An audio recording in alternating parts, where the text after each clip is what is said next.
अमेरिकी राष्ट्रपति Donald Trump के चीन दौरे के कुछ ही दिन बाद अब रूसी राष्ट्रपति व्लादिमीर पुतिन भी बीजिंग पहुंच गए हैं। ऐसे में दुनिया की नज़र एक बार फिर चीन पर टिक गई है। पुतिन के इस दौरे को सिर्फ एक औपचारिक मुलाकात नहीं माना जा रहा है, बल्कि बदलती वैश्विक राजनीति के बड़े संकेत के तौर पर देखा जा रहा है। बीजिंग एयरपोर्ट पर पुतिन का स्वागत चीन के विदेश मंत्री वांग यी ने किया। गार्ड ऑफ ऑनर दिया गया और दोनों देशों के झंडों के साथ उनका भव्य स्वागत हुआ। इसके बाद पुतिन और चीन के राष्ट्रपति शी जिनपिंग के बीच अहम बैठक होने जा रही है। लेकिन सवाल ये है कि आखिर ट्रंप के चीन दौरे के तुरंत बाद पुतिन का बीजिंग दौरा इतना महत्वपूर्ण क्यों माना जा रहा है, आइए जानते हैं। नमस्कार, मैं हूं शिवानी दीक्षित और आप देख रहे हैं न्यूज़ 18 का डिजिटल प्लेटफॉर्म।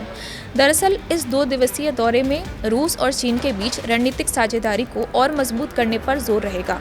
दोनों नेता यूक्रेन युद्ध, पश्चिम एशिया संकट, ऊर्जा सहयोग, रक्षा, व्यापार और बदलते वैश्विक शक्ति संतुलन जैसे मुद्दों पर चर्चा कर सकते हैं। रिपोर्ट्स के मुताबिक रूस और चीन के बीच करीब 40 अहम समझौतों पर हस्ताक्षर होने की उम्मीद है। इनमें ऊर्जा, टेक्नोलॉजी, रक्षा और आर्थिक सहयोग से जुड़े कई बड़े समझौते शामिल हो सकते हैं। विशेषज्ञों का मानना है कि पश्चिमी देशों के बढ़ते दबाव और यूक्रेन युद्ध के बाद रूस पहले से ज़्यादा चीन के करीब आता दिख रहा है। वहीं चीन भी अमेरिका के साथ जारी तनाव के बीच रूस के साथ अपने रिश्तों को मजबूत बनाए रखना चाहता है। सबसे ज़्यादा चर्चा इस बात की हो रही है कि ट्रंप की हालिया चीनी यात्रा के तुरंत बाद पुतिन का यह दौरा हुआ है। हालांकि क्रेमलिन ने यह साफ कहा है कि इस यात्रा की तैयारी पहले से ही चल रही थी और इसका अमेरिका चीन बातचीत से कोई सीधा संबंध नहीं है।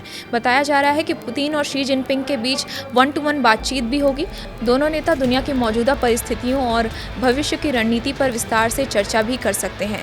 ये भी कहा जा रहा है कि रूस चीन संबंध अब पहले से ज़्यादा मजबूत और रणनीतिक होने जा रहे हैं। यानी साफ है कि ये दौरा सिर्फ एक कूटनीतिक मुलाकात नहीं है, बल्कि दुनिया में बन रहे नई शक्ति समीकरण की तरफ भी इशारा कर रहा है। अब पूरी दुनिया की नज़र इस पर रहेगी कि पुतिन और जिनपिंग की इस बैठक से कौन कौन से बड़े फैसले निकल कर आते हैं और इसका असर अमेरिका समेत बाकी देशों पर कितना पड़ता है।